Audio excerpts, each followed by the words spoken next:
afternoon, everyone. My name is Anna Sinskin. I'm the Executive Director for the Scott Institute. I'm so excited to have you here with our very, very special guest.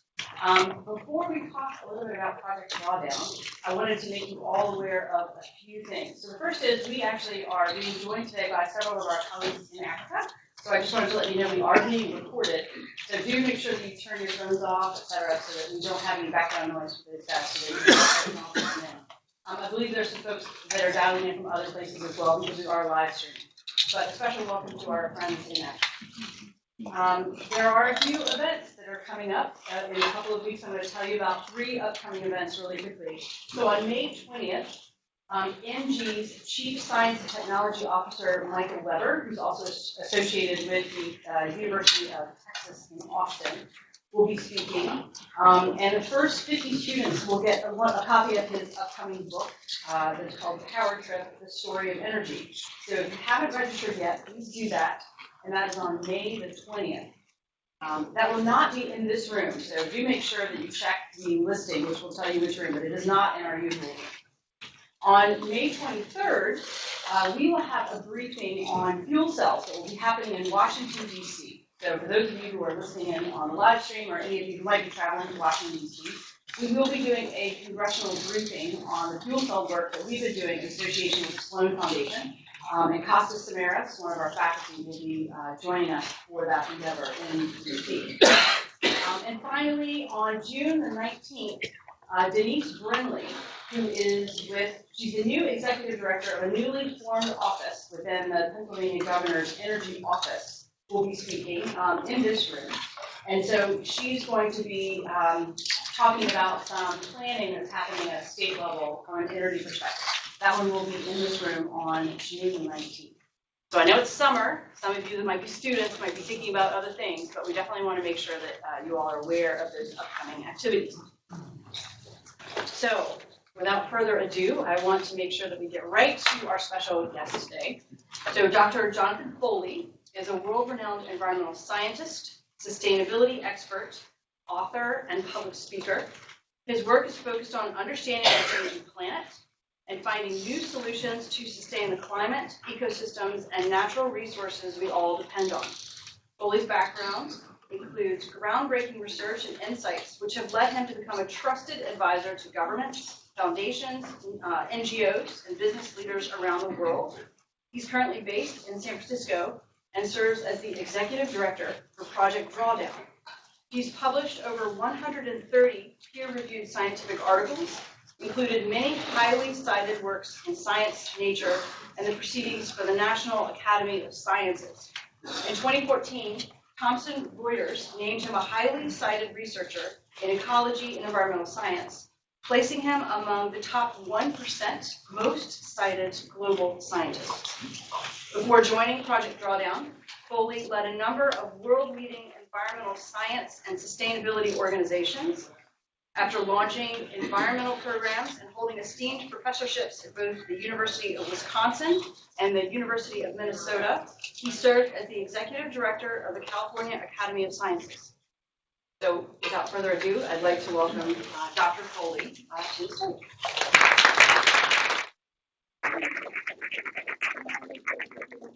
We won't hold questions until the end, if that's okay with you. We'll let you get through your presentation and get all the way to the end. Okay, great. Thank you. Thanks for the very warm welcome, and thanks for having me at Carnegie Mellon today. It's been really a lot of fun to come to Pittsburgh again and kind of see all the amazing things happening here about energy and climate change and climate solutions. And so let's talk about that. So what I wanted to do today, knowing this would be probably a fairly broad audience, so you're in between your formal classroom time and your final exams, to be a lot of different folks coming from around campus and the community. So I'm going to keep this at a fairly broad level, and maybe we can dive deeper into some of the questions if you like. But as we think about these issues of building a climate-safe future, how do we do it? How do we get to a future that we want? How do we get to a place where climate change doesn't become a really devastating aspect of what our future looks like? Of course, we're going to need technology. We're going to need engineers. We're going to need science. We're going to need policy. We're going to need markets, all of that. But I want us to make sure we're also grounding this in a kind of human perspective as well. And we begin a little bit with a sense of history of why this is such an important issue. And ultimately, this history begins for us as human beings maybe a few million years ago, as hominids and our ancient ancestors kind of departed from the other great apes and became a different kind of form of life on this planet. You think about it, something like us has walked this planet for about 6 million years, or, well, do the math, 300,000 generations. So for about 300,000 generations of something like us, one fact was undeniably true. As we were being born, we lived and we died. One thing kept being true again and again and again for almost 300,000 generations. Earth was big. We were small. And that was true for almost all time, until maybe the last, let's say 2 or 3 generations, where suddenly we humans became incredibly large, and now the planet seems incredibly small. How did that happen? How did we go for so long with no real problems of planetary nature until only 2 generations ago? How did that happen so quickly? Well, one of the reasons, of course, is there are a lot more of us in the world today than there's ever been. Human population has grown considerably.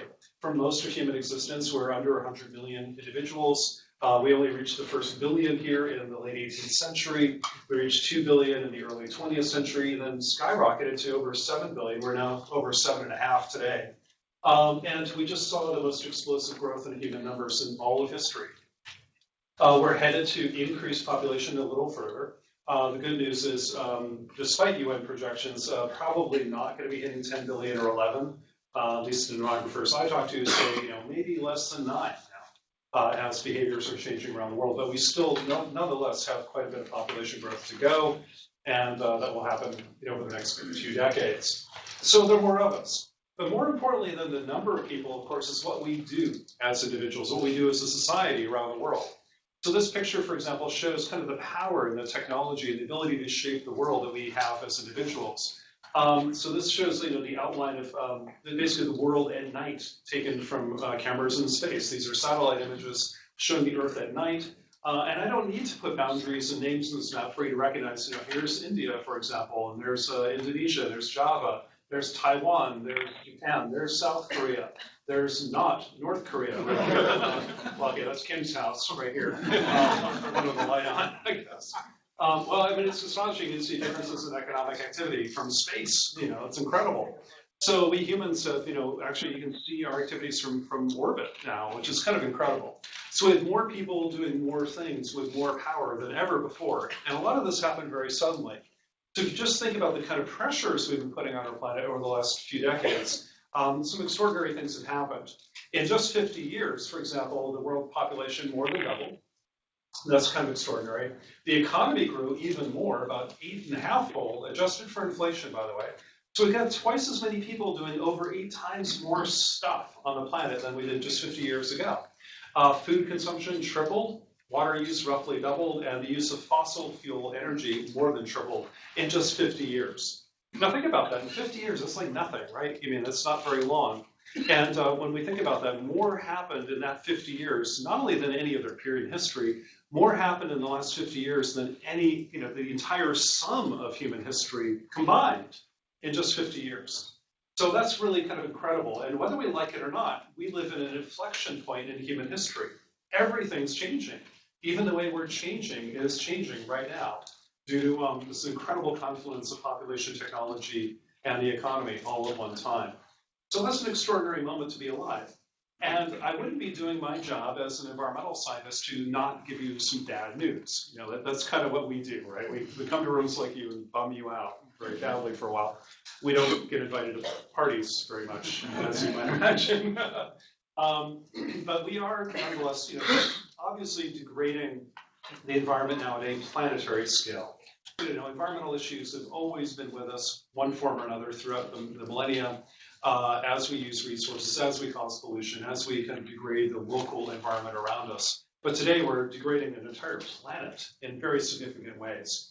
And if we continue to do so, that will put a tremendous burden on future and some current generations. And that's something we need to be very, very mindful of.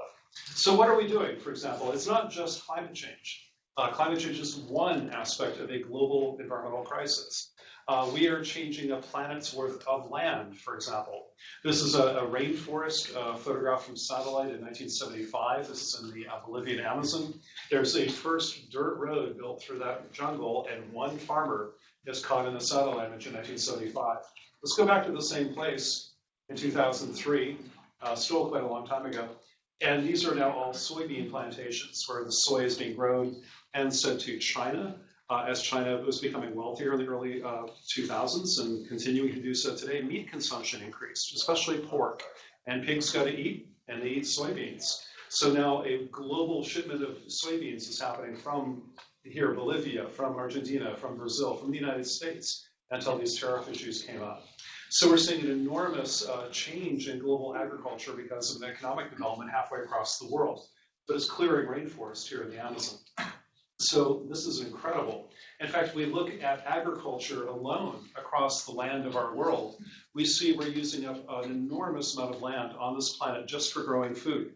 The green areas are where we grow our plant-based diet. This is our crops, corn, soybeans, wheat, and so on. That's in the green area. If we put all of that green stuff together in one area, it'd be about 16 million square kilometers, or about the size of South America, to put it in perspective. That's what we use to feed the world's plant-based diet. By the way, about 50% of that is fed to animals.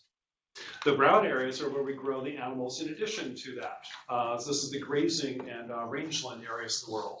Mainly cattle, but also sheep, goats, and other kind of critters that we like to have and eat. And when you add it together, the world's agricultural lands are between 35 and 40% of all the land on Earth, including the frozen tundra, including extreme deserts. The only areas left that aren't touched by agriculture today are mainly rainforest here in the Amazon, the Congo, and the Indonesian archipelago through here.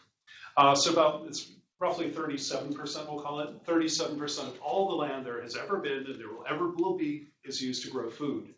75% of that is used to grow meat, either the animals themselves or the crops we feed to animals. So meat turns out to be the biggest footprint of anything in the world. Meat is the largest biome on Earth, in terms of biomes or large ecosystems. Meat production is number one. Forest would be number two. So it's extraordinary. Cities, by the way, even though most of the population now lives in a city, are really small by comparison. Cities occupy less than 1% of the Earth's land surface. About 0.6% of all land are cities and suburbs. So to first order, we've cleared about 2 continents worth of land to grow food, most of it meat. So that's one thing we've done to our planet. Another thing is enormous uses of water. Most of the water used around the world is also used for growing food, it turns out. About 70% globally of water used around the planet is for irrigation.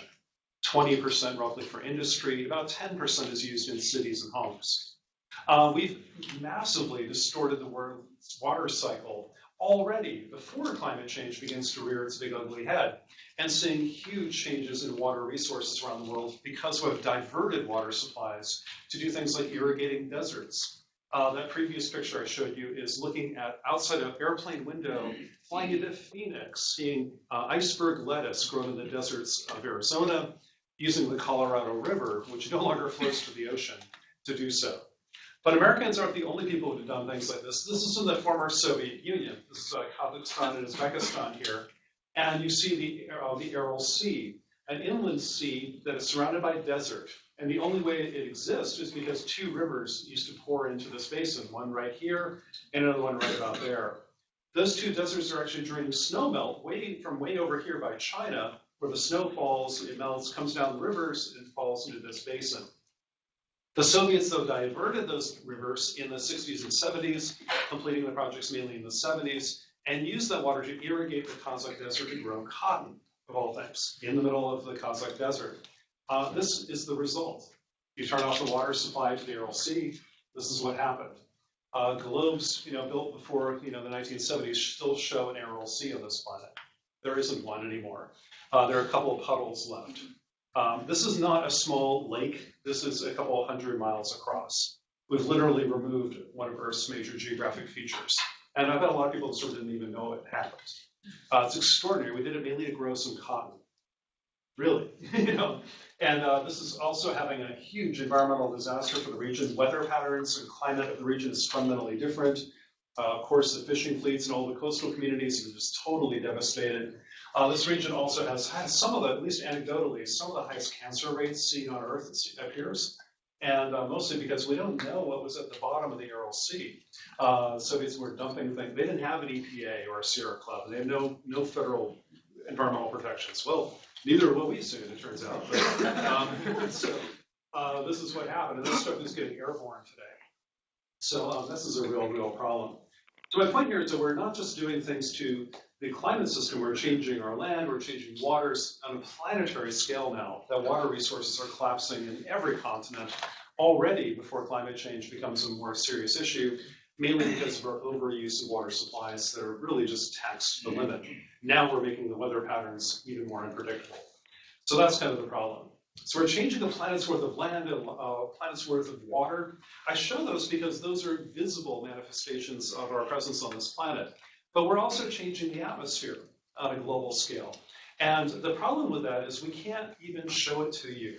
This is the bane of our existence. If you study climate change, it really sucks because we're talking about pollution going into the atmosphere. I can't even show it to you. It's not even visible to the human eye. By definition, it's an invisible gas because it lets sunshine through, but not infrared radiation, which is radiating back into outer space. That's why we call it a greenhouse gas. And even worse than that, not only is it invisible, we're putting it in the sky, okay? And we're telling you that humans have changed the sky. After thousands of years of us telling ourselves stories about the sky, that's the realm of the gods. How could we possibly change that? That's where the deities lived. But we actually have changed the sky. And not because it's so big, because it's actually much smaller than we ever expected. The lower atmosphere, the area of the atmosphere called the troposphere, where all of our weather happens, all of our water comes from, all of our food starts from in photosynthesis, and this is where our climate is, and all the oxygen that we breathe. This little layer here is only 10 kilometers thick. It's like 7 miles, 6 miles, whatever. It's not very thick. So this is a very thin little layer of air. If you put it on a globe, if you take a standard classroom globe, the layer of shellac over the globe is thicker than the troposphere is. Okay, that's how thin the atmosphere is. It's not a big, thick, cushy pile of air. It's very, very thin. So, we think about driving 7 miles horizontally, and you barely left town. You go 7 miles straight up, you're getting into outer space. Okay, San Francisco happens to be about 7 miles across. You can drive across San Francisco, and you're not in outer space. Well, you might feel like it sometimes, but you're not yet. If you go straight up, you probably are heading there. So we have changed the atmosphere because it's smaller than we thought. We're putting in visible molecules in the atmosphere that are increasing dramatically. Throughout geologic time, for the last 3 million years, if maybe 5 million years, the atmosphere has never seen an air with more than 270 parts per million in it globally. That's never happened before. This morning I looked and it's over 415, which is a new planetary record. That's new. That's setting a record for at least 3 million years. Okay, and that was 270 just about 150 years ago. So we just increased that by 50% in a very short amount of time, outpacing all recent geology. So that's the crux of it. We are really pushing this planet to its limits of land and water and even the sky itself. No question of that. So this is huge. And what you probably saw as a theme here is that a certain number of things kept on popping up. Turns out food is really important to the environment, land, water, and even the atmosphere. I'll show you later. Water and energy. And sometimes you'll hear this in the circles of people thinking around sustainability. We often talk about this kind of a tripod of sustainability issues, the food, water, energy system. And they're all interrelated. You can't grow food without water. You can't produce energy without water, and energy and food are interconnected sometimes. So this food, water, energy nexus is often the place where we focus a lot of our attention in sustainability issues. So this is an incredible challenge for us to rethink how we produce food and produce and use food, water, and energy at a global scale right away. But that's what we're going to have to figure out. So that's the challenge. But I wouldn't be doing my job if I didn't also say, yes, that's challenging. These are big, big problems. But we also have some amazing trends going the other direction at the same time. Incredible opportunities. For example, the world is definitely improving, at least short term, for some, in terms of the human condition. Not everybody and not forever, but right now there are people on Earth living better lives than anybody has ever lived in human history. Even on the average, just think about this. Just 50 years ago, the average life expectancy in the world was 55 years. Today it's over 70. The average family had 5 children. The average woman on Earth had over 5 children 50 years ago. Can you imagine that today? Today it's about 2.4. It's actually lower than 2.5 now. The world is far more literate today. In 1900, going back even further in time, the world was only 15% literate. Then by 1969, it was about 50%. Today it's over 85 and increasing dramatically. We're more urban. We're over 50% urban, which is interesting. We're far more mobile and we're far more connected thanks to these little things in our pockets. And some social scientists argue, and I believe them, the data seem pretty interesting, that on the whole, even though it's still far too much, the world, statistically speaking, has less death and mortality and morbidity from violence and warfare than any other time in history. Fewer people die from violence today than any time before.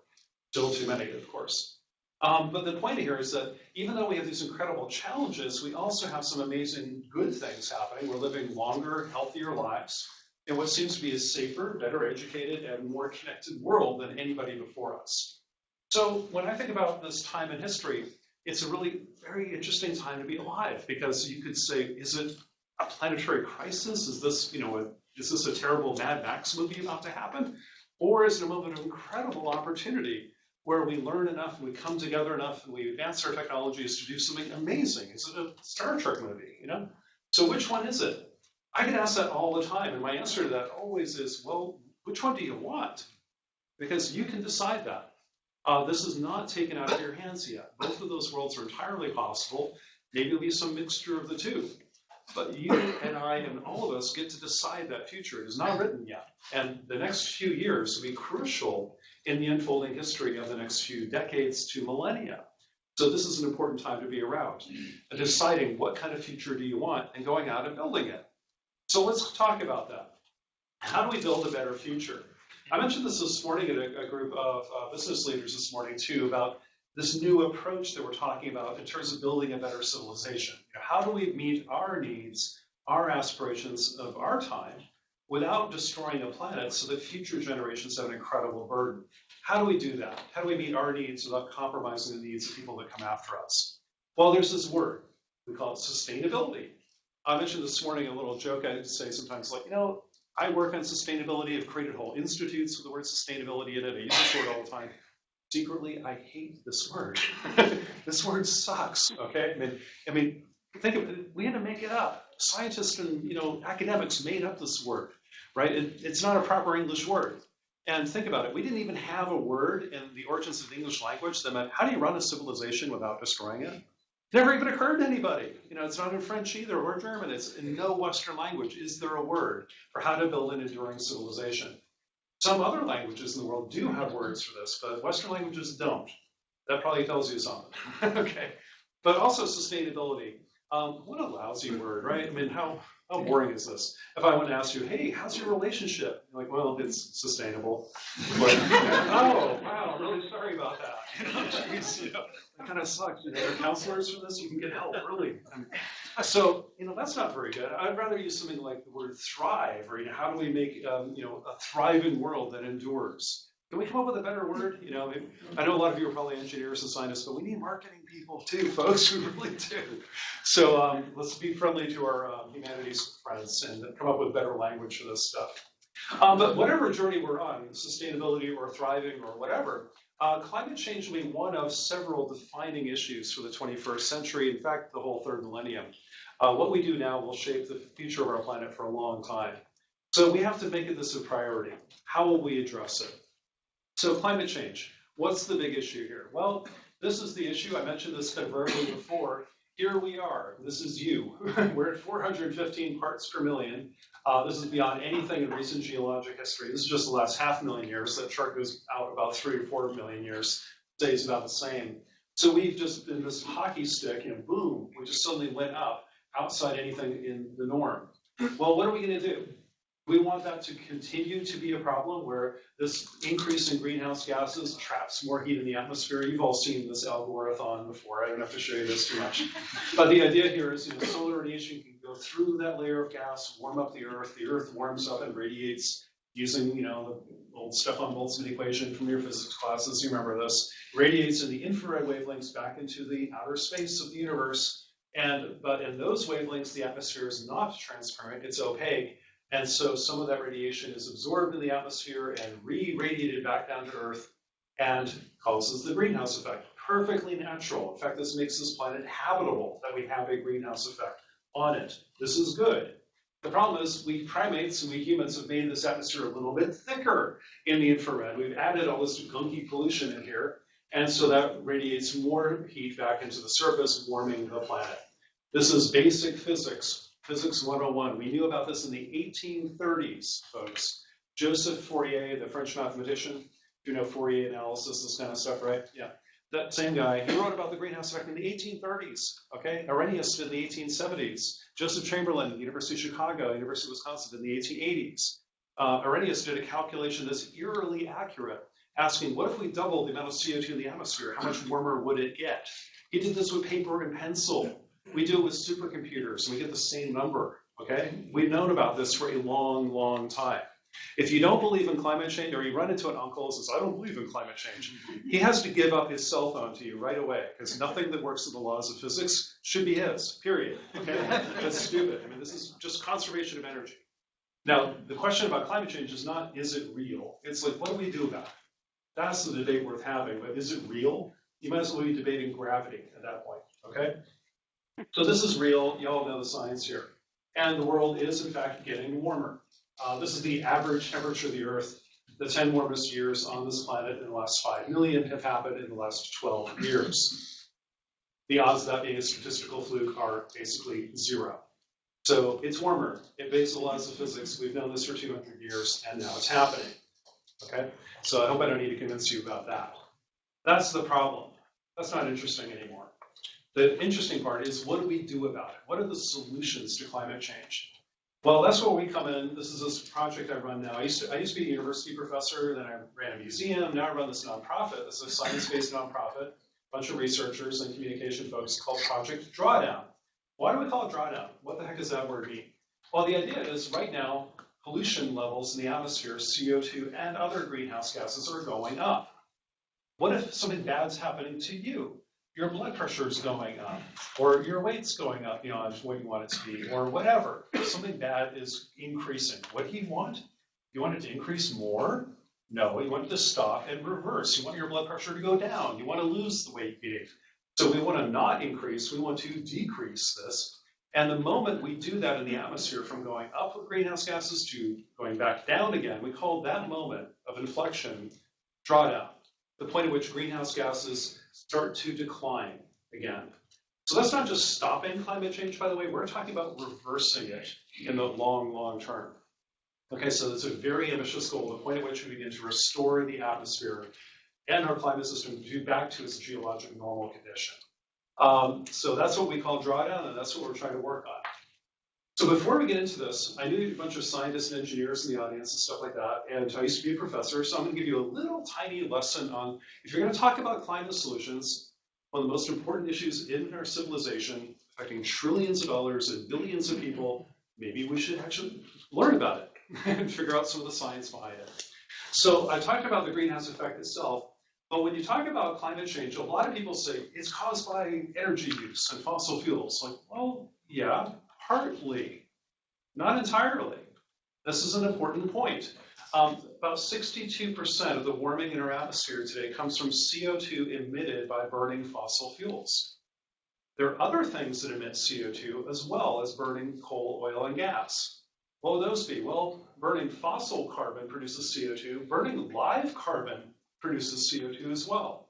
So deforestation, for example, is a major source of CO2. Burning trees that are alive is the same as burning coal that's been dead for millions of years. Carbon, add oxygen, you get CO2.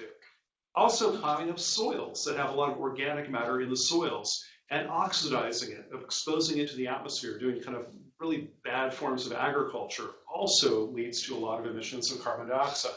So yeah, energy is the big one, but don't forget land use. Agriculture and deforestation are really, really important, it turns out. Also, some CO2, not a lot, but it's a big sector because it's almost all from one thing. what's a chemical process that releases CO2 that's actually pretty important around the world today? Cement. Oh, you get a prize. A+ for that guy. Okay, yeah, the curing of cement, hydrating cement, releases a lot of CO2 just in the chemistry of it. It doesn't have to, but a lot of cement we use today does. Portland cement does that. If cement were a country, it'd be the 3rd largest emitter in the world after China and the United States. Okay, so don't forget about cement. Please fix cement. That'd be. You want a Nobel Prize? Well, Nobel Prizes I would give out if I could. You know, Cement. I want a prize in like fixing cement. CO2. Do you know that? Sorry? Oh wow, there's a voice out here. I'm sorry. Okay. Oh, so okay. Well, maybe whoever wants to hold that for a question at the end, that'd be great. I'm sure people here know a lot more about that than I do. So anyway, the point here is that CO2 is produced by a lot of things: burning fossil carbon, burning current carbon, and some chemical processes to release CO2 that we depend on. Okay, but there's also other greenhouse gases as well. So just want to kind of round out the picture here. It's CO2, yes, from fossil land use and chemicals. Also methane, CH4. Methane is also natural gas. We burn it. So some of that is from leaky fracking sites, from wells that aren't done pretty well. So this is going to be an issue in this part of the country, for example, or leaky natural gas infrastructure, leaky pipes. So that's something we need to really think about. But methane is also produced biologically. It's produced in rice fields and cattle, which often leads to a lot of jokes. We hear a lot about cow farts causing climate change. Little known fact, and this is the one thing you'll probably remember from my talk, usually, cows actually burp methane more than they fart it. Just so you know. A lot more. Yeah, they go. It's true, though. My ex-wife's a veterinarian. That's something I learned. So it turns out, methane comes from rice fields, from cattle, from landfills, and from natural gas infrastructure and fracking, things like that. So there's a lot of ways we can tackle that sector.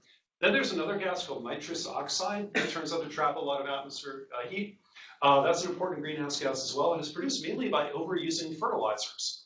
Nitrogen fertilizers, under certain conditions in the soil, will combine with water and other things in the soil and produce N2O, which goes in the atmosphere. So it turns out there's another kind of agricultural issue here. And then finally, there are these gases we call F gases. They're not called F gases for the 4-letter F, but the fluorinated gases is what that stands for, including chlorofluorocarbons, which we've basically banned from the world, though there's still a black market of them, because those harm the ozone layer, but we replace them with hydrofluorocarbons, which are ozone-friendly, but they're not friendly to our climate. Turns out fluorinated gases, including hydrofluorocarbons, but also sulfohexafluorine, SF6, which is used in transformers and other chemical processes, probably something you know more about than I do. Those are incredibly potent molecule-for-molecule greenhouse gases. So the point here is that, yes, about 60, 2/3, we'll call it a little bit less, of climate change is an energy problem, but a lot of it isn't. So this is good news. It means there's more than one way to tackle climate change. It includes, obviously, agriculture and forestry, includes things like cements, includes, fracking, cattle, rice fields, landfills, agriculture, and manufacturing chemistry. So there's a lot of different kind of areas where we can look at the kind of emissions of greenhouse gases. This is the chemistry perspective. Now, what if we flipped all that? We traced all those emissions back down to the atmosphere and then put up an economic perspective. We asked, where do those gases come from? Well, it turns out it's about this. About 25% globally. This is the global picture. It differs a lot region by region, but about 1/4 of climate change is caused by producing electricity globally. In the U.S., it's about the same number. It's about 28% in the U.S. But in California, for example, it's about 15%, because we don't burn coal and we have a lot of hydro, solar, and wind in California. So it depends where you are, but about 1/4 of climate change is producing electricity, burning coal, oil, natural gas, and so on. The next biggest sector is food, interestingly, and they're about the same. So half of climate change is electricity and food. Why is food a big climate change emitter? Well, I hinted at it already. The 3 biggest things that relate to food and land use being an emitter of climate change has nothing to do with local food or organic food or GMOs or any of that. It's 3 other issues. Deforestation, you're growing food from land that's being wiped out of a rainforest. That's number 1. Number 2, cattle. So beef is a big thing. Those methane emissions do matter. And third is fertilizer use, the nitrous oxide produced by overusing fertilizers. Everything else, all the energy used to produce food, ship it, move it around, blah, blah, blah, is a round-off error compared to those things. So local food is great, but it does nothing for climate change. Organic food is great, but unless it builds up soil carbon, it's not really a climate solution. So it might be, but it has to be something else. What you want to do if you want to tackle this is change your diets, reduce food waste, and prevent deforestation. That's kind of the big issue. So I'll get to that in a second. So food turns out to be really important. Then we have transportation, which is crucial, huge area. Industry, which is a lot of different issues, buildings, and other energy. This mix is very different in different countries. In the US, the food sector is much smaller, but the transport sector is bigger. So in the US, transportation is bigger than food, but globally, food's bigger than transport. So this is kind of the economic sectors. We have to look at climate change from all those different perspectives. So the funny thing is that until a couple of years ago, nobody really put all those kind of ideas of what are the solutions to climate change. It hadn't really been compiled in a real apple to apple way, where you can look across a whole bunch of different solutions in electricity, transportation, buildings, manufacturing, food, agriculture, land use, all of that. They've been analyzed, of course, separately in the academic community, and here at Carnegie Mellon, in some places, also in large what are called integrated assessment models. But there hadn't really been a kind of a literature review, if you will, a synthesis using quantitative data, but also presented in a really compelling, easy to understand way until this group Drawdown came along. This is before I got there, so I'm claiming no credit for this. But our organization did an analysis, kind of a meta-analysis of what was already in the academic literature. But we used the same units, we used the same scenarios, the same methodology to estimate the kind of carbon impact, if you will, the greenhouse gas impact of a particular solution based on the spread of the academic literature, but also what appear to be the financial implications of doing that solution. We did it for 100 different things, 80 of which we could quantify, 20 of which we really couldn't yet because they're emerging technologies. Let me show you a few. Some of the solutions to climate change that we analyzed were the ones you'd expect, right? They're the ones that get in the news all the time, like solar panels, you betcha. When we ranked them at least one scenario, they came in, they were number 10. Rooftop solar, really, really important. Of course, there's solar farms, community solar, other forms of solar distribution, but rooftop solar turned out to be pretty important. Could avoid about 25 billion metric tons of CO2 equivalent, and had a net savings about $3.5 trillion compared to, but we'd have to spend $500 billion to do it. That's pretty good. If you believe the economics and stuff here. Another solution that comes up pretty high on the list is wind. We separated offshore from onshore. Not sure why we did that, but because they're just very different kind of engineering challenges, I guess. But offshore wind is a huge opportunity. It's just yet to be done too much outside the North Sea and around Scandinavia a little bit. But it's increasingly being seen in the U.S. as an option as well. So this could be a huge opportunity as well. So those are the ones you'd expect. But remember, these are both electricity sector solutions, and that's only a quarter of the pie. We got to look at other things. So some other solutions were probably things you've heard about, but maybe less discussed, but they're still important. For example, protecting forests. Protecting rainforest was a much higher number, it turns out, but I also plan on protecting forests outside the tropics. Even in Pennsylvania, for example, turns out to be pretty important because those forests not only store carbon, some of them are still growing and absorbing CO2 out of the atmosphere more than offsetting a little bit of our emissions. They can be a kind of a net carbon sink, not only a neutral, but maybe a net sink in certain circumstances. So protecting forests turns out to be pretty important. Okay, I get that. Eating a different diet. We used to say meat less diet. Our marketing friends said that sucked too. So instead of saying, let's take something away from you, like meat less, we said, no, plant rich. That just works better. It's strange. You just change the word and it totally changes people's perception of it. So a plant rich diet, which is a little less meat, turns out to be the number 4 solution to climate change in this analysis because of the methane, fertilizers, land use, deforestation, all of it. So you might have heard, eating less beef is crucial for climate change. Yeah, it is. It's not the number 1 solution or anything, but it's out there. It's pretty important. But not everybody's going to do that, and this is going to be controversial for some folks. So, okay. And it doesn't mean all meat has to be phased out. Maybe just less beef, or if you do eat beef, make sure you don't waste it. Or if you do eat beef and you don't waste it, and grass-fed tends to be better from a carbon point of view. That could be helpful. But maybe switching to chicken, pork, or Lentils would be even better, but the less red meat, the better in general. But it turns out another related solution, even higher, the number 3 solution out of this analysis was reducing food waste. And this one's less controversial. I've never met anybody from the pro-food waste lobby yet. I'm sure they're coming at me, but I haven't seen them yet. But it turns out about 30 to 40, sometimes 50% of all the food in the world is wasted. In the world, not just the United States. In rich countries, it's because we, at the consumer end, tend to throw it away in our restaurants, cafeterias, and homes, and whatever. But in the poorer countries, it's often the same number, but because the food never got to the market in the first place. Supply chains that are broken, infrastructure is not working, farmers who aren't coordinated with trucks going by their neighborhoods or near their farms in developing countries. That's an area for enormous opportunity to save food, but also increase livelihoods, improve livelihoods in developing countries, getting their food to market and money back to them. So food waste, huge opportunity, and clearly this is an area for some innovation. I would love to see some young engineers and scientists in this room develop sensors that would help us detect spoiled food in transit so it didn't spoil the rest of the container. Wouldn't that be great? I'd like to have who needs a Bluetooth in my bloody refrigerator? Really? I mean, this is what you're wasting your time? Come on. But I don't need a smart refrigerator. I need a smart milk jug. I want a milk jug that tells me when the milk's gone bad. Okay, I want a little chemical sensor on the, like a little chemical dot that's green when the milk's okay and turns red when it's not. Instead of dates that are arbitrary. Can you help me out? That'd be great. That'd be so cool. Or things that crawl around the refrigerators at night in supermarkets looking for that bad apple before it spreads into the rest. Think about the savings to human health from food poisoning, from food waste, et cetera, for very simple technology. This could be a really cool thing. So I hope you're all going to start working on that tomorrow, right?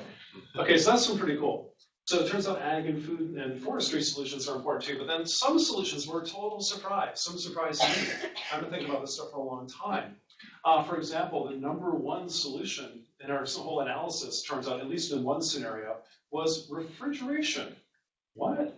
Well, it turns out it's not just the energy used in refrigeration, though that's large. Air conditioning, refrigerators, freezers, and so on. That was there. That's important. Then the manufacturing of those things. Yep, that's there too.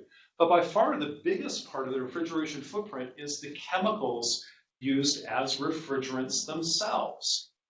So we often use hydrofluorocarbons, I mentioned before, as refrigerants today. We used to use chlorofluorocarbons. Those are molecule for molecule thousands of times more powerful than CO2 in trapping heat. And in the short run, it turns out to be a huge climate win. If we could find alternative refrigeration and coolant materials, that would be great. We can use ammonia. There are other gases we can use that work pretty well. But also, can we recover these from landfills? Can we make sure when you dispose of an air conditioning unit or a cooling device, refrigerator, freezer, that the gases in those coils are recovered or at least destroyed, if not recycled? Some companies are beginning to do that, going out into developing countries and kind of capturing these gases in landfills and chemically destroying them. Very, very, very important. And there is now an international treaty to kind of work on these kind of so-called super pollutants that most people don't even hear about, but they turned out to be really, really important. Another one that's kind of surprising to some people was in our analysis was helping indigenous people protect their land. Why is that a climate solution? What's going on here? Well, it turns out analysis after analysis after analysis shows communities that are still protecting their native lands and their forests in particular tend to have forests that are healthier with more biological diversity, and those forests inevitably store more carbon. They're just richer in biomass, and the soils are richer 9 times out of 10. So helping communities preserve their forests tends to preserve the best forests in the world. Even in the United States, you don't have to go to some far-out country, even in the US. I used to live in Madison, Wisconsin, the University of Wisconsin. If you look at a satellite image of Wisconsin, the Menominee Nation, the Native American reservation in northern Wisconsin, you can see the border of it from outer space. It is noticeably darker green than all the surrounding forests that have been clear-cut and growing. So it's extraordinary. I mean, this is absolutely a real physical thing. So that's kind of amazing. Another area that we looked at was access to family planning health. And more importantly, was educating girls. Why is that a climate solution? Well, it turns out, of course, the simple thing is, when you think about the future number of people in the world, which is part of what will govern a lot of our emissions, population change. Never use the words population control together in the same sentence again, please. This is what those guys in Alabama are trying to do, okay? This is talking about like having, telling women what to do with their bodies. As a white dude from the US, no. Do not say this, ever. Because that's coercion. This is telling other people what to do with their fundamental, most biological rights ever, okay? No, don't do that. But educating girls and empowering women is actually turns out to be a fantastic thing to do from so many different points of view, including women who have more access to education and more economic opportunity tend to have fewer children a little bit later in life. This is the only thing that's worked other than direct coercion in terms of helping people maybe slow down their population growth. But even in addition to that, it turns out young women around the world have a disproportionate share in decision-making around what happens in the home in terms of water, cooking, food waste, fuel choices, how homes are heated, how they're built, how they're used, this kind of thing. So this also is a tremendous kind of powerful kind of girl effect, we call it, around the world. That's enormous. And combining fertility, kind of family planning, medicine access, educating girls is combining number 6 and 7 is one of the most powerful climate solutions of all, on top of like helping half of humanity live a better life. This is a good thing. So it's not just technology. There are lots of other solutions out there that are really crucial. And you have to have a very interdisciplinary view to kind of see what might be possible. The good news is that when you put all these together, and sure, we can debate and probably will a little bit the size of some of these wedges, like it should be this big or this big. This has been reviewed by lots of different scientists and engineers and policy folks. And yeah, they're quibbling at some of the edges, and we're revising it again this year and can make some improvements. But the nice thing is, even with error bars and all these things, the good news is you add them all up, there's more than enough. There are more than enough solutions today, right now, to totally solve climate change. Absolutely. And for every dollar we spend, we'll return at least $2, perhaps $4 to the global economy. All of these are based on things that would improve equity and human rights if we do them right, and could have tremendous environmental co-benefits. So this is the good news. There are existing solutions that are enough to stop climate change. They're good for us. They're good for the economy. They're good for the future. Only some certain, companies and shareholders, big corporation might not be too happy, but I think they'll be okay. And we can figure out something. There obviously going to be displaced work sectors, especially in this part of the country. You're going to have to think a lot about coal workers, coal miners. That this is going to be a real problem as we change technologies. It's always been a problem. But we have to think about this very seriously. But overall, there's good news here that climate change is not inevitable, is not impossible to solve, and there are ways to do this that would not bankrupt the planet, and ways to do this that could actually increase equity, increase environmental benefits if we do them right. So that's good news. But the other thing this project learned, not only was the science and analysis we did, it was also in talking about climate change. Because far too much of the climate change story has been focused on the wrong question. So I used to be an atmospheric scientist working on climate change, so I would be so bummed out when people tell me, well, not everybody believes in climate change. Like, how can you not believe in climate change? It's like not believing in gravity, but okay, we worked on this and worked on this and worked on this. And guess what? Good news. Today, 93% of Americans believe that climate change is real and humans are causing it. 93%. It's about the same number believes the Earth is round. Okay, it's more than believe in evolution. So it's pretty good. I think we won. The problem is we're still fighting that debate, and it's irrelevant. Second is, it turns out that 9 out of 10 Americans believe in climate change now, finally, but 8 out of 10 believe it's impossible to do anything about it and feel hopeless. Crap, now we're back at that again. I'm gonna stop, now we got another message to start on. But let's look at climate change belief. The problem has been, fortunately we've overcome it now, has been, I'm sorry the slide's a little bit dark maybe, this is how America used to believe, this is how America believes in climate change. The good news is this number is really small now. It's only 7%. But it used to, people used to think, oh, climate change, 50% of the country believes in climate change, 50% does it. These are Democrats, those are Republicans. No, that's not true at all. It turns out there's about 6 different groups in America. They're called the 6 Americas, conveniently, in this kind of analysis of climate belief spectrum. And one group over here is alarmed. They're really freaked out about climate change. I think we're all going to die. So this is Greenpeace over here, let's say. I mean, love them, but maybe a little extreme. Over here is Rush Limbaugh, let's say, and his friends, who think not only it's not real, it's not that they're not sure. They know it's not real, and they're convinced it's a giant hoax. Oh, by the way, I love that. I've been accused of this before. And I'm like, really, dude, you think that a bunch of academics, you really think we could pull it off? Have you been to a faculty meeting? Really? Like, oh my God. And you really think our master plan was to start in the 1850s messing with thermometers just a little bit, decade by decade by decade, just to mess with you all? For what? I mean, really? This is great. And I love the counter narrative too. Like, it turns out there was a conspiracy of thousands of scientists around the world, but a plucky band of billionaires found out about it and saved the world. And I'm like, really? This is your story? Really? Sorry, tangent. I just like, really? I'm like, what on earth are you thinking? The biggest group of all, though, was the group in the middle. The problem has been for decades, we used to hit this group over here with scary images, drowning polar bears, hurricanes, fires, collapsing icebergs. You get Al Gore, Leo DiCaprio, blah, blah, blah. And we scared the crap out of people with that stuff, right? This group gets, so that used to be about 15% of the country. They're like, oh my God, we're gonna die. This used to be about 15%. They go like, oh my God, I hate you. And I don't believe a word you're saying. And it left 70% of the country in the middle going, oh God, could you just shut up and leave me alone? And they were watching Netflix and on Facebook, and they just didn't want to engage. So the biggest problem wasn't belief, it was engagement. We were turning off the middle. 70% of the country was just like, I don't want to talk to you, stop. This is scary. And no wonder, because we only used fear, and we only talked about the problem. And we said, you're gonna die, it's scary, and those guys are to blame. Like, that sucks. What if a doctor came in and you said, you are really sick, I have no solutions for you, but that person's to blame? That's reckless, it's irresponsible, it's bad, bad communication. But that's what we did. We go for that group, get them scared, they'd get scared, piss off this group, they'd get denial, and then leave the middle in total, kind of mystery of what to do next.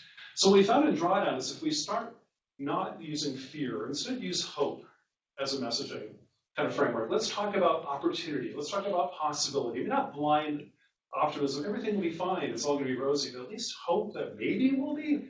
Maybe there's a possibility. Maybe there's an opportunity here. Let's frame it in at least the possibility of a positive outcome. Let's stop talking about the problem. Let's jump right into the solutions. If you can take an arch-conservative Republican from Texas, let's say Georgetown, Texas, for example, and talk about climate change, they might be a little skeptical. But guess what? Georgetown, Texas was the first city in America to be completely powered by renewable electricity. Why? Because it made sense. They have a lot of wind power there. They get a lot of sun. When you focus on the solutions, you bring people on board with you because you're not talking about debating a solar panel. It's right there. I can see it. It's good. I understand it. So hope, not fear, solutions, not problems, and let's stop inciting conflict. Blaming Exxon, blaming the Koch brothers, blaming Donald Trump, that's such easy sport. Of course, we all love that. That's great. It's not very constructive because guess what? Everybody's a little bit responsible for climate change. Some people much more than others, yes, but we're all a little bit culpable. And it doesn't matter anyway. In the solutions, I want everybody at the table, don't you? So let's find ways to collaborate on solutions, and you bring a lot more people on board. Americans are sick of conflict and sick of division. In fact, the only thing we seem to be united, I love the statistic. Turns out, you look at statistic after statistic in America, and you see how divided we are. I finally found one statistic that showed we're all in agreement. So it turns out that 81% of Americans, the vast majority of Americans, are united on one thing. We're united in our common belief that we're more divided than ever. So, we got to figure out a way to solve that too. So that's where we kind of get to the middle. The last thing we need, not only the technical solutions, we need to talk about them differently, and we need different kinds of leadership. And I just want to leave you with some of these thoughts. That right now, we just don't seem to have the visionary leadership to get us to the climate solutions we need. But we used to, okay? If you want to help people bring you on board to build a better world, you have to show them a vision of it. Let's point to a place in the future that's better. Say, come with me, join me, look at this better world we can build together. This has happened in this country's past many, many times. It's happened across the world. But in the US, perhaps the best example is this. Martin Luther King didn't come to us and say, I have a nightmare, okay? No, he didn't. He said, I have a dream. I have an idea of a better world. It's going to challenge many of you. Some of you aren't going to like this at first, but in your hearts, you know this is a better world. We're not there yet. But we're on that journey together, and encourage us to, really look hard within ourselves and see, yes, that is the better place to be, and we should get there together, imperfectly, but we're trying. So maybe that's the message we need in climate change. Let's have a dream of a world that's safe, that's better for our kids, better for our planet, better for us. So what's the outlook? How do we look at this in the future? Well, I'm going to save that for some of the discussion later because I got a whole bunch of little slides here, and I think I'm going to skip ahead on this and wrap up to a couple of things because I just want to make sure we have time for discussion. So you never give a talk without asking the audience something. That's something I finally learned from my political friends. So here's my ask of you. Talk to you about all these different climate solutions, the need to talk about it differently, and the need for bold leadership. So what can you do to affect things around climate change? Obviously, what you do in your own life does matter. Don't ever believe it doesn't. But it only matters if you share it and you talk about it. One person acting in isolation doesn't create a catalytic effect. But if you start to do things in your own life, maybe eating less meat, working on food waste, maybe getting that hybrid car next time, maybe retrofitting your apartment, all those things do add up. But they add up a hell of a lot more if you tell people about it. If you can get 10 more people to do it, and they get 10 more people to do it, that starts to show up a little bit. That's how it really works. So I would really encourage people to share and learn. I'm not going to pitch this book, but if you do want a resource for learning more about it, you don't have to buy it, by the way. Just go to drawdown.org and you can learn, in I think, a fairly accessible way about these different solutions to climate change. But if you want to nerd out, there's hundreds of pages of technical information on each solution as well. So kind of a light read and a deep read, depending on what you want. But there are many, many other resources. So go out and learn. Go out and share. Use your social media. Talk to your friends. Look at your classes. Look at your working spaces. Look at your community spaces, places you go outside of school and outside of work, and see what we can do together there. And so this is some resources for you if you like. But most of all, I want you to be hopeful and remember to hope. It always pains me to see a room full of largely young people and hear like, I don't think we're going to make it. I think this is just going to be a disaster. I'm like, really? You're the first generation in America's history to believe this. We're the first time ever the majority of Americans are pessimistic about our future since the Civil War. Okay, this is the first time we've ever felt like that. I don't know why, because it's entirely not necessary. So I want to leave you with this last quote, and then let's open up for some discussion. But this is a quote from Barbara Kingsolver. She's a wonderful American writer, if you've read her books. But she wrote one of her many books called Animal Dreams. And she wrote, here's what I've decided. The very least you can do in your life is figure out what you hope for. What I want is so simple I almost can't say it. Elementary kindness, enough to eat, enough to go around, and the possibility that one day kids may grow up to be neither the destroyers nor the destroyed. That's about it. So with that, I just want to say thank you, and let's stop here, and want to thank all of you, and let's see if we have time for questions and discussion. I think we have about 20 minutes or so. We do. And maybe we'll speak.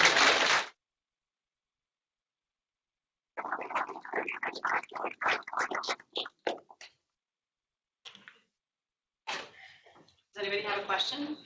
I'm going to hand you this just to make it easier. Well, first, thank you for coming. This was amazing. I actually have a few questions, and my name is Kyle White. Just graduated from university. Can we keep it to one, just so other people have some time too? Maybe you can come back later. Thanks. So one of the things that I was curious about, you talked about food waste and things like that. Yeah. How do we go about changing food waste when there are certain policies in place for restaurants to throw their food away at the end of the day? Well, I mentioned one this morning that was I was so stunned by. So I used to be a professor, and wasn't a dean, but this was kind of like when I ran a big institute at the University of Minnesota. And the students there actually demanded, like you pay student fees when you're paying tuition, and but wait, there's more. There's something called the student fees. Like what the hell is this? Do you have that at Carnegie Mellon too? Probably. Maybe. Okay, I don't know. Well, anyway, we did. And students actually were planning to go on strike over this. They finally made a deal with the administration, like, okay, but then they demanded something in return. And one of the things they demanded was, we want the university to have their facilities get more sustainable every year, and you have to report back to the students and be accountable to it. If you fail in your goals, we're not paying the fees anymore. That was pretty cool. And one of the things that happened, it gets back to food waste in a second, is they're working on energy and water use at first. And one of the things they did one day is like, we're not meeting our hot water goals. We're still using too much hot water. Damn, we got to figure out a way to stop using as much hot water in all of these buildings we have. And we looked at cafeterias. And one of the things they decided to do is get rid of cafeteria trays, especially in the all-you-can-eat dorm cafeterias. And because you can wash them with hot water, put it back out again, you're washing them and putting it back out. It's a lot of hot water. So they got rid of the cafeteria trays, so students would have to take a plate, put on their food, and sit down. And if they wanted more, they took the same. They took a plate up and got more food. Food waste dropped by 80% overnight. Nobody even predicted it. You know why? Well, give an average 18-year-old a tray and say, all you can eat, what do you think you're going to do? You're going to pile it on. just reduce the amount you can carry. It saved water, saved energy, and it cut food waste enormously. That didn't take a policy change. That was just like, oh wow, duh. And the company that was doing all the catering for that, that was a university of about 55,000 students, so pretty big. That same company services hundreds of others around the country. So we said, hey, you should spread this idea around. Suddenly you're talking about like entire cities worth of people changing their food waste habits overnight. That's a pretty big win. Others are, I don't know, I used to run a museum, so it had a big aquarium attached to it. One of the things we found out is one day a delivery of food showed up, and it was supposed to be for the animal part, for the aquarium, for all the fish and all those snakes and stuff like that. But it turns out it was from the same farmer that we ordered for the human cafe. It was like local and organic, and all the fish were eating it, we were eating it, it's all good. So it shows up in the wrong place. So like, hey, we didn't order this. They figured, it's for the aquarium. Oh, wasn't that funny? They're ordering the same food we are. We should order together and save some money. That's great. But then as the guy who's packing up the food, putting on a pallet to take downstairs, said, hey, got a question for you. I was like, yeah, what's it? What do you do when you have an apple that goes bad or a banana that's kind of bruised? And they said, we compost it, put it over here. It goes to municipal compost and it goes in a farm and it does this and does this. And the guy's like, no. You give it to me. Like, what do you mean? He says, a bruised banana, no problem. I can make a slurry out of it, feed all the snakes or all the butterflies or whatever. An apple that has a worm in it, fish love worms. Give it to me. So we actually diverted a lot of the food waste from human waste to animal food, just rethinking what waste is. So there's a lot of levers in food, and that's a place that serves 2 million meals a year. That's incredible. So there are a lot. I think I would look at institutions to look at food waste, hospitals, prisons, K-12 schools, higher education, big corporate campuses, but especially the 5 or 6 companies that do most of that, like Sodexo, Aramark, Hilton, Bon Appetit, a few others. They do a lot of this kind of stuff and kind of pressure them. If you're an employee of one of those companies, ask, what are you doing about food waste? That's really, really important. So I would add nonprofits to that list. Yep. So earlier this morning, we were talking about 412 Food Rescue. Actually, Leah Lizarando is right here. She's joined us from 412 Food Rescue, which rescues food at that higher level in the process. So and support 412 Food Rescue, because they're really cool. They're a national model. They really are. We hear about them in California too. They're just fantastic and great. I'm glad you're here. So that's also that you're preventing it in the first place and then rescuing any other. Also, I don't know, they probably should speak about this. There's a lot of things you can do in your workplace too if there's leftover food from an event. We wouldn't do business with caterers that didn't include packaging for people to take it home. So at some point, all this food, bring the little, those little cardboard containers given like Chinese food places and stuff like that, recyclable and all that. Bring them so people can take food home, like little dime bags. Oh, great. Or make sure you get an email list to all the grad students later. Just free food. Time. Oh my God, all these crazy events where food's wasted, it should never happen. Or have an NGO figure out how to get that food and give it to folks who really need it. So there's no excuse for food waste. We should really be able to do better than that. Another question?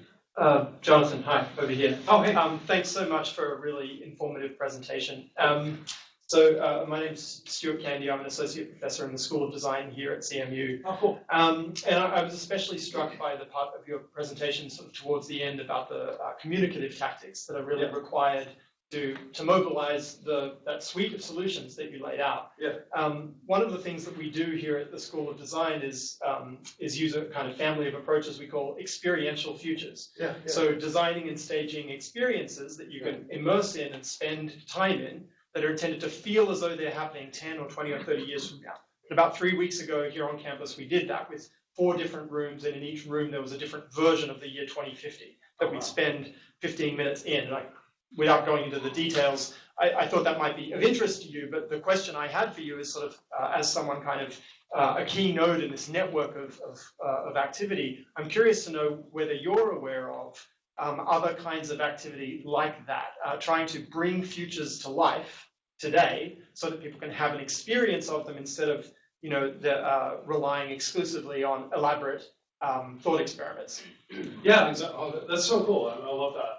And Carnegie Mellon, I can only imagine doing it in a physical way, but also a virtual way. Like tremendous kind of technology you have been inventing here, and the kind of computer human interface institutes and things you have here as well are amazing. So that's really cool. I'd love to learn more about that. I learned one thing, like running a museum too, about science communication or communication in general. You want to get through to anybody 2 ways. I don't care if they vote for Donald Trump, Bernie Sanders, doesn't matter at all. 2 fundamental human truths. One is show people something full of beauty, awe, and wonder that they can share with someone they love. Like go on a walk in the Grand Canyon, see a whale breaching offshore, go to see something beautiful, and you can share it with someone you care about, you're done. You got people on board. The second is what you're doing. Show people the vision of a better world where we collaborate together and make it better. Everybody wants a better world for the next generation, for their children or others in that generation. Everybody wants that. I've never met one person who doesn't want that. So show that vision. And in the environmental community, we've done just the opposite. We've shown you nightmares, not dreams. And so I think we need to show people dreams. You know, Disney has done this for years. Epcot is all about that. Documentary filmmakers have done this. Science fiction has done this. Buckminster Fuller talks about this. You know, Kim Stanley Robinson, the futurist movement. You know, lots of people talk about kind of this kind of thing, but it's often, some of it's accessible in pop Hollywood kind of versions. A lot of it isn't. It's kind of heady science fiction stuff. But the tactile kind of immersive qualities of experiencing something either in VR or I don't know how you're doing it, that's really pretty cool. Kind of imagining a better world. And contrasting, here's the crap world we're headed to. Here's one we could have. You choose. You know, that's fantastic. I love that. And buildings are a great place to do that too. And museums can do that, but I'll have to learn more about this a little bit later. But that's really, really cool. That's a place where kind of the academic design and creative, and especially Carnegie Mellon kind of approach of blending the humanities and technology together through a design lens is like beautiful, I think. Fantastic. Hi. So you talk a lot about beef and cows, but what about dairy? Does that make any difference? Yeah, I should have been more explicit, you're right. Dairy is very similar in terms of methane and a little bit more efficient for, in terms of like calories in, calories out from plant to animal protein. Dairy is more efficient than beef, but not by a ton, but a little bit. I can pull up some stats on that or something, but yeah, that is an issue too. So when I say kind of meat, think dairy a little bit as well. But dairy's on a calorie basis. Let's see. To make one more calorie of boneless beef takes about 30 calories of plants to make it. For dairy products, I think it's about 10. For pork and chicken, it's about 8 or 9. So that's on a calorie to calorie basis. On a weight basis, and it's different, but on a calorie basis, those are the actual numbers. So it's still not 1-to-1, but it's better than beef. Beef is particularly, lamb I should have included too. In terms of lamb, those little sheep are big built methane burpers too. Turns out they're also ruminants. So lamb's even a little bit worse than beef. But I hope there's nobody from New Zealand on the line or Scotland or something. But you know what? I still do eat meat a little bit myself and dairy products. One, I like them. Two, I think it makes me a more effective ambassador to the 97% of Americans who don't want to become vegans, for example, and say, hey, but I don't have to have it every day. I can cut back a little bit and I make sure I don't waste it. And when I do have it, I want to really make it special.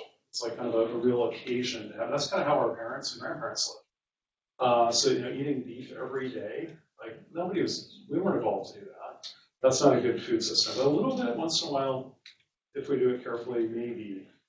That would be at least a step in the right direction. So I'm kind of a big believer in finding the better part of the spectrum, not being so absolute in our communication. Because while we make some very well-intentioned people feel that way, I have a lot of very ardent vegan friends, of course. So do all of you probably. But you know, how many people do they win over with that approach? Not so many. Sometimes. Some. The most persuasive angle for all vegan diets tends to be animal rights more than it is the environment. At least this is what the data suggests. So I don't know. I think incremental solutions work if they move quickly. Yeah. Hi. What are your views on Dr. Richard Lindzen, and do you think if he has any valid points? I don't like to speak about an individual. He's not here. Was he? No, I don't see. So you're referring to Dick Lindzen, who's a professor at MIT, who's an atmospheric scientist who's done some really groundbreaking work early in his career on, atmospheric dynamics, basically. He then later became a climate skeptic, a fairly noted one. And I think there's demonstrable literature proving what he was talking about is just not true. And, there's certainly one guy like that. There's thousands of others who just refute that, and they publish in peer-reviewed journals. He hasn't for a long time. So I could get into other things about him, but I think of the climate skeptics, he's somebody I take seriously. And I think science is built on skepticism. It's just there's a difference between climate skepticism and climate deniers. Denying actual evidence, there are some of those. I put him more in the skeptic camp. I think he can be convinced, but he's asking tough questions. We need that in science. I'm not sure. Others I would put in the camp of just, whether, if no matter what evidence is presented to them because of ideological or financial self-interest, they're just going to deny climate change anyway because they're blind to actual data. I think somebody like Lindsay's probably in the more, still scientist category, but, a very, very, very small minority. And I think it's been thoroughly refuted, but on a fair way. Personally, but I, don't know the person that well. So we have a question from Monica in Africa. Mm-hmm. She wants to know, why is the net savings negative for refrigeration? Oh, we couldn't calculate it. I would encourage you the calculations online are done in. If you go to drawdown.org and go to refrigeration, there's a much more thorough and complete explanation of how we did those calculations. It isn't that it's like negative savings in the real world. We just don't know what the cost actually would be. So on the savings, we didn't understand what they would be. So we're just pointing out that from a material point of view, short answer is it's an incomplete calculation. We don't know what it would actually cost. So that's a placeholder for now. But you can look at the economic data in the write-up. You mentioned fracking briefly. Is that something that you see as a positive direction, or are you against it?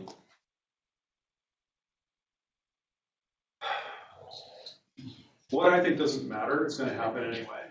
What I would encourage is that fracking can be done. It's going to be done whether I like it or not, right? I'm just one guy, who cares what I think. So it's going to happen for a while. What I would urge, though, is that fracking pay special attention to methane leaks.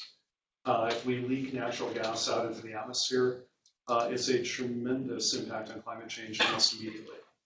So one of the best levers to prevent climate change in the next decade or two is trapping methane leaks. Methane, when it escapes the atmosphere, only lives in the atmosphere. Its half-life in the atmosphere, or residence time, is about 11 years, where CO2 is almost 100 years. So, but in that short time, methane's here, has a powerful punch to the atmosphere. So to buy a little time, we get to look at every methane leak we can get, and some, especially old wells, the natural gas leaks are horrible. Now, from an environmental point of view, there are a lot of other reasons to be very concerned about fracking, from the water issue, the seismology issue. Also, just we shouldn't be burning carbon at all. Why don't we just switch to renewables? So that's one perspective, of course, and I'm sympathetic to that. But there are other perspectives, and I think you could hear just as loud from others around here. But if I could pick one area and say, hey, look, okay, you're going to frack anyway. I can't stop you. Wish I could. Can't. Could you at least plug the leaks? Then maybe that's a doable compromise where just shouting at each other isn't helping anybody. So that's where I would focus the attention, is like, I don't like fracking. If you're going to do it, make sure you don't leak. I hope you don't have to do it alone. So another question from Rwanda. We apologize, we've had to turn you off because there's a lot of feedback on the line. Okay. But the questions are coming in. Regarding the strategy being promoted by Project Drawdown, instead of trying to educate all individuals to change their behavior, wouldn't it be better to focus on a smaller number of high impact individuals and industrial parties? Yeah, absolutely. So there are 80-20 rules all over the place here. So, for example, in order to implement the solutions that we talked about, by the way, we call a solution is a physical change in the atmosphere happened. To us, a solution is like a technology, it's a policy shift, it's something that actually materially happened. To get them to happen, those are what we call accelerators. They need changes in policy, changes in business practices, changes in investing strategy and capital flows, and changes in behavior. And you're absolutely right that if we look at how policy making, well, like what a policy of a country like China or the United States or a lot of EU countries, that disproportionately matters a lot because we're high emitting countries. The policies of other countries may not be so important right now, but they will be later, planting the seeds for kind of the leapfrog. Changes in business practices. It's really important to get the Fortune 1000 companies really to think about this, and then worry about the other companies later, because they're bigger. They're the 80-20 rule. Same thing with investors. If we can target the top 100 investors, I mean, I want to move $1 trillion into climate solutions in the next 5 years. But we're only one small organization. How are we going to do that? We're going to focus on about 50 investors, 50 companies, 100 cities, mostly in Western areas. Following your strategy exactly. And on behavior change. We need, 1 billion people to fundamentally start to change the way they do things. But shouting at them, saying, you're bad, you're evil, stop eating, stop breathing, don't do anything, isn't an effective communication strategy, it turns out. So we'll have to move incrementally but fast on that area, showing the benefits to people for changing lifestyle. But that's one strategy, is kind of the top emitting sector. But then the next interesting one is the people are poised to just become the biggest emitters. And that's the BRIC countries, Brazil, Russia, Indonesia, India, China, a lot of Southeast Asia, et cetera. That's another place to focus. And the biggest accumulation of wealth in the world right now, it's a fraction, is happening where you live. A lot of African countries today, including Rwanda, are the fastest growing economies in the world. Even though they're starting from a relatively low income compared to countries like the US, they're growing faster than anyone. So that's interesting too, so whether there be leapfrog kind of energy and other solution technology opportunities as those countries get together. Bottom line is you can't treat everybody the same. High polluters have to have one strategy, transitional economies another, rapidly developing economies another, and economies lagging behind need yet another kind of approach. We'll need them all. We're not going to be able to do this. No one nation, no one industry, no one set of people in the world can solve this alone. We'll need it all. Thank you. So I sort of struggle a little bit with your notion that we need to focus on the positive message, right? Or because I sort of have a sense that people are actually not very scared by the climate. Not enough people are scared by it. The data suggests otherwise. Sorry, the poll, all focus groups, okay, 93% of Americans are scared. During the election times in 2016, the environmental issues were still issue number 17 because they were on the scared priority. even, well, sorry, I don't mean to interrupt you, but. Yeah. No, I would like to hear your, deeper explanation, because there's a question whether people, don't people need to be shaken more to actually start acting? That is intuitive, yes. I mean, I used to believe that too, but it turns out the data just don't support that. Time and time again, communication strategists and others, and other polling folks, others just show no, it isn't working. What we're finding, yes, during the last election, environment was like number 17, let's say, on this list of topics, because we're scared even more by 16 other things. It wasn't that we weren't scared about the environment. It's like we're scared about nuclear war. We're scared about the Russians. We're scared about people's rights being taken away. We're scared about immigration. We're scared about our jobs. We're scared about We had two leaders who were trying to scare the crap out of each other and out of each other's constituencies. And they're the problem. They're the problem. This wasn't leadership. It was scapegoating. And both parties do it all the time. And I think it's pretty fair that we haven't had visionary leadership in Washington for a really long time. So I don't think that negates the idea. Right now, by the way, at least among Democratic likely voters in primaries, climate change is the #1 issue right now.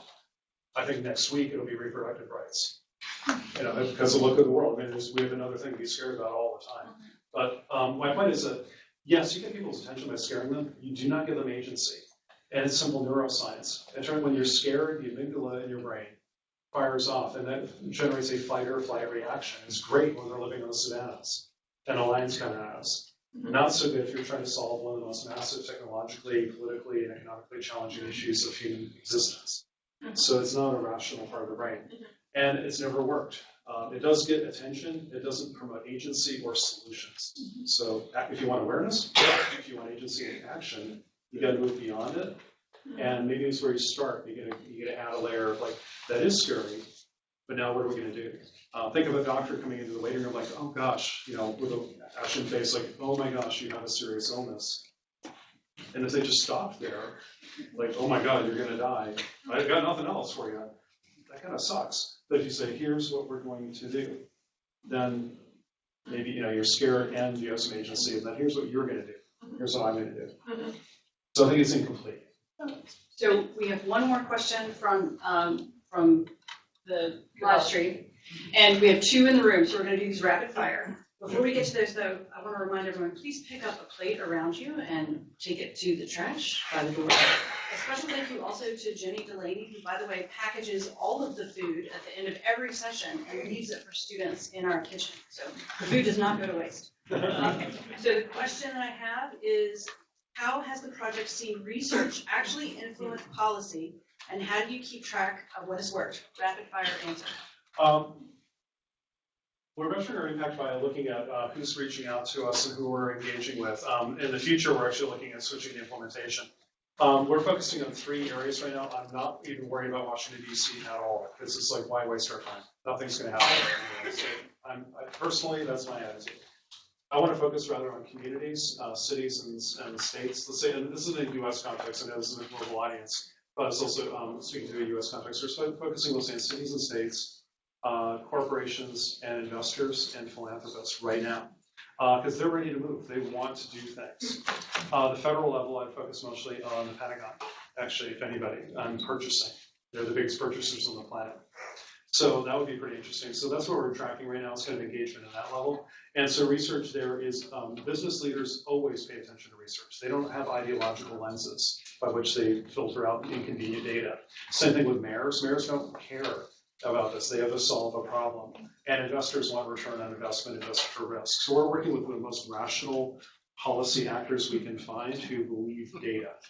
I don't have time for people who don't believe the data. So we just move on. We've wasted too much time with the UN in Washington already. Let's move somewhere else. Hopefully they'll catch up.